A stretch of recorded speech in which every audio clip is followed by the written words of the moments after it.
Hi, I'm Maggie. Thank you for stopping by Crafts the Charm today. I'm so glad you're here. I was in Dollar Tree and they had these little mats. They're labeled Accent Rug and they're $1.25 and I just fell in love with them.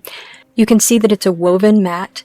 It's blue and grayish blue threads and I loved the colors. I thought that this would be great for a boho project, which is what I'm going to do today, or a coastal project, or even like a patriotic project if you added some red into this. It's almost a denim color on its own. So what I'm going to do today is make a boho pillow out of this, and I am just going to fold it in half. And what I'm going to do is embroider on one half of the pillow, so that will be the front. If you look carefully at the mat, you can see it has warp threads, which are the ones that end in the knots in the fringe at the bottom. And then it has the weft, which is being woven in and out through the warp threads, and that's a little bit thicker. And I'm going to embroider or stitch on this using a yarn needle and this gorgeous chunky off-white yarn, which I got at Joann Fabrics. And I want to say just how sad I am that Joann is going bankrupt, because I do shop there quite a lot. So I am going to use the warp and weft threads as a guide in my stitching, just to help me keep it at least somewhat organized and consistent. And the first stitches that I'm going to do are going to be across what will be the bottom of the pillow. So I'm going to measure out about 2 widths of this mat in length of the yarn. That will get me across about once. You want to leave a reasonable sized tail on either end to weave under when you're done. So I'm going to come up just a few warp threads from the edge, and I'm, let's say, at the bottom of a weft. That's what is running horizontally. And I'm going to come up, and then I'm going to come down at the top of that weft, and then from the back, come back up directly underneath the piece that I just came down over. And I'm going about, I don't know, maybe 4 or 5 visible warp threads. You can make the stitches whatever size you want. You just want to try to be consistent. So it ends up with the effect of a sort of almost diagonal stitches or diagonal slashes. So again, we come up, then we go about 4 warp threads and down over the weft that we just came up under. And then when we come back up from the bottom, directly underneath the stitch that we just put in. And I'm going to do that all the way across. And then I'm going to repeat that above the original set of stitches. So I'm going to give myself 2 weft threads between these and then just do it over. And the second set of stitches is easier because I've got my first set as a guide. So I'm just going to try to put the stitches in the same place where I did for the first row. And then I'm going to do a 3rd row. So I'm doing 3 rows at the bottom of these sort of diagonal stitches.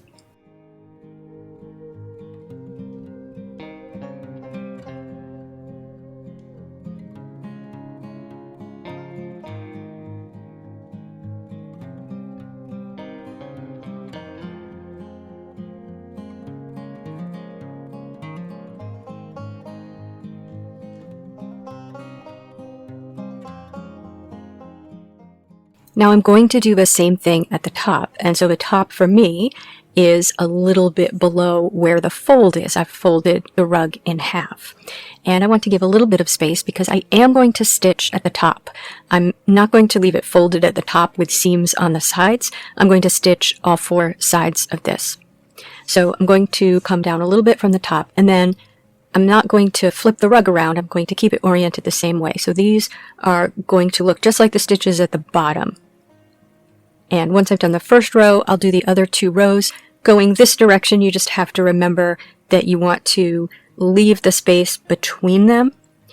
And since we're starting at the bottom of a weft thread and then going over it, we're going to want to start 1 more down because then we're going to go over that weft thread. So 3 rows of that. Now with that done, I decided to weave those ends in.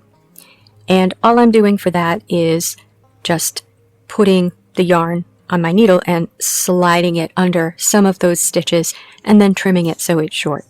Some of my ends were not long because I was trying to conserve yarn. So what I did was slid the needle under those stitches most of the way, then slipped the yarn through the end of the needle, and then pulled the yarn under. But you do want to give yourself a good long tail. Any tails that were too long I then trimmed off, and you'll see I'm able to use some of those longer pieces later. Now I do love the way the back of this looks, those little dots, so I decided to make that my next stitch on the front. So I gave myself a little bit of space between the 3 rows of those sort of diagonal stitches, and then I started doing a little stitch which is just a straight stitch over a weft thread, then skip a little, then another straight stitch over a weft thread, and I'm not doing this very efficiently. This is basically the reverse of what we just did, but I wasn't sure how many of these rows I was going to do. So I started this way and just went all the way across, and then again, once you've done one row, it's really easy to do the next row because you just match your stitches up with the prior stitches. I ended up doing 5 rows of that. Now, when I did it on the bottom, again, I left the same amount of space between the bottom stitches and these little stitches.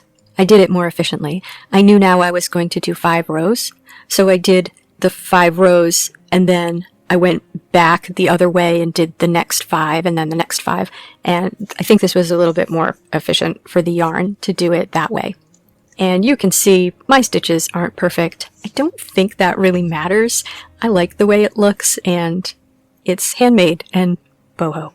Now, this is my last stitch, and you can see I had already gotten started because I was experimenting with what I wanted to do next. So what I'm doing here is I'm going along between 2 weft threads, and I'm just doing straight stitches. And I call this my Morse code stitches because it looks like dash dash dot to me. So I'm doing 2 just little straight stitches, and then I'm doing a French knot. Now, to do a French knot, you're going to bring the needle up, and then you're going to wrap the yarn around the needle. I was wrapping it 2 times, and then you put the needle back down next to where it came up, not in the same hole, and then you pull the yarn through, and when you pull it through, you'll have made a knot with the yarn that you wrapped around the needle. And as you're pulling it, you can you'll want to hold the yarn that's on top, and you might also want to gently pull and adjust it as you pull it through to get a neat knot. So I just did that pattern all the way across, dash dash dot, dash dash dot, and then I repeated it for the bottom. And again, I just tried to match up my French knots so that they were even. The whole thing isn't especially even, but I feel like it's even enough. I had planned to do something in the middle, but once I finished up with the Morse code lines, I decided I liked it the way it was, that I wanted to leave the middle just that blue color. So that's it for the embroidery. And of course, you can do this in any way you like. If you like some of these stitches maybe, but you want to do them in a different pattern, well, there's some stitches. You can be creative with this. So the next step is to sew this up. So now that we've embroidered it, now we're going to fold it so the embroidery is on the inside, and just try to match up those edges really carefully. And then I am going to leave the opening at the bottom where the fringe is. The fringe isn't going to be in the final rug. I did not want to cut this rug. I was afraid that I would have too much trouble with it unraveling. If you wanted to keep the fringe, I think you could cut the rug in the middle and then line it up so that you've got fringe on each end. I'm not sure about that. Again, I was afraid it would unravel, so I'm just going to lose the fringe, unfortunately. So I'm starting by sewing about halfway across the bottom. I should have started in the middle, but I didn't. So I sewed about halfway across the bottom, and I have a walking foot on my sewing machine because this is very thick. And then I sewed all around the other 3 sides and just a little bit of that last corner. So I have an opening on one side of the bottom of the pillow where the fringe is. And after I did that, I turned the pillow. It was pretty easy to turn.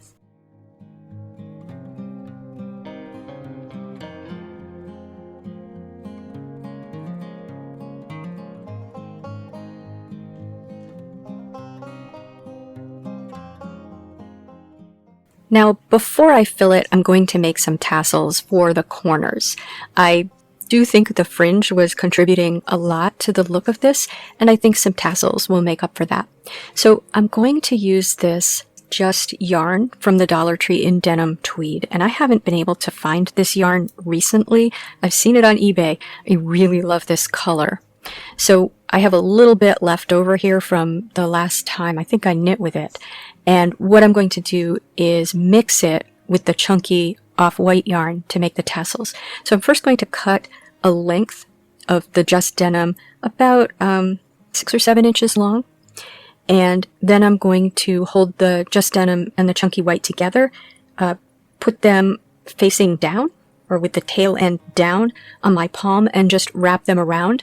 I wrapped 10 times, then I cut the off-white yarn and I wrapped the denim 5 more times. Here's the crazy thing. I made 4 tassels this way and I had exactly the right amount of the denim yarn. I don't know how that happened. That was such crazy luck. Anyway, once you have it all wrapped around and then I cut off the denim, you're going to take that 6 or 7 inch length that you cut and slide it under the top of that. And then you can slide it off your hand and tie a knot at the top. That's what we're going to use to attach it to the pillow. Make that nice and tight. I used a square knot, right over left, then left over right. Then I cut a length of the off-white. You could use either color. I used the off-white, maybe 8 or 9 inches. And this is what's going to make, if you think of a tassel as a little ghost, the head of the ghost, or the neck of the ghost. So you're going to put that near the top of your tassel and tie that around the top and just tug it a little, make sure it's nice and even at the top. And again, I did a square knot, right over left, left over right. And then you can cut your loops and then trim your tassel at the bottom. So I made 4 of those.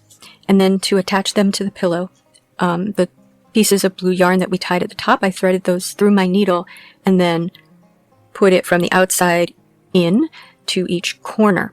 And because the pillow is still open at the bottom, I was able to push that corner to the opening so I could work with it.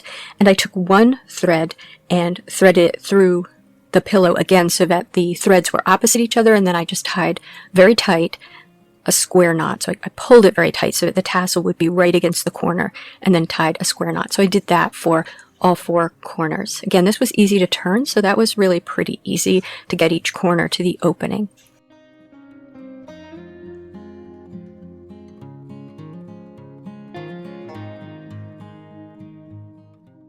Now to stuff this, I'm using a combination of fiber fill and scraps. So I'm going to start with my leftover bits of the embroidery yarn that were just too short to do anything with. And just stuff those in. But I also have a bag of all kinds of things, yarn and bits of fabric from all of my projects. I never throw fabric away, I just throw it in this bag. So I'm going to mix that with the fiber fill and stuff the pillow with that. The fiber fill, I think, gives me a little more control, and I'm using that in the corners and the edges, but the other stuff mixed with the fiber fill I think is fine in the middle, especially where this pillow is so thick, because the rug is thick. You can't feel that it's not filled with something nice and soft like fiber fill. So once that's nice and full, and I've got it shaped the way I like, I'm just going to use some blue thread and by hand close up that opening where I stuffed it. So just fold that fringe back in and then just sew it up.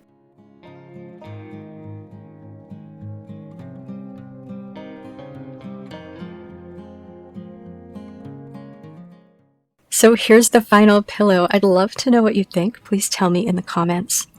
If you like this video, please give it a thumbs up. And if you enjoy this sort of content, please subscribe to Crafts the Charm.